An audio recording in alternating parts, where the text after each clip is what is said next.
আসসালামু আলাইকুম। Village food with D.K.J পক্ষ থেকে সবাইকে স্বাগতম।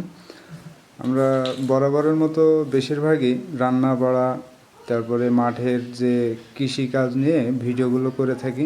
আজকে বেসিক্যালি ভিন্ন ধর্মী একটা ভিডিও নিয়ে চলে আসলাম। আমি আছি ঝিনাইদহ জেলা কোটচাঁদপুর উপজেলা দয়ারামপুর গ্রামে। আসলে যে ছেলেটিকে দেখতে পাচ্ছেন, এটি একটি ক্ষুদে বিজ্ঞানী। এনার প্রতিভা থেকে আমি অভিভূত হয়ে গেছি। তারপরও তার সাথে পরিচিত হব। তোমার নাম? আমার নাম ফারহানিশা কখন। অহন। আচ্ছা, তুমি যে এই যে ঝাল কাটার, মরিচ কাটার যে মেশিনটা তৈরি করলে, আসলে এটা কিভাবে শিখলে, কোথা থেকে পেলে? আমার পড়াশোনার পাশাপাশি আমি মোবাইল এবং টিভিতে এগুলো দেখতাম। দেখার পাশাপাশি ভাবতাম এগুলো যদি আমি বানাতে পারতাম, সেখান থেকে আগ্রহ জন্ম নিল। তারপর আমি এগুলো বানানো শিখলাম দেখে দেখে। এর পাশাপাশি তুমি আর কি কি বানাতে পারো?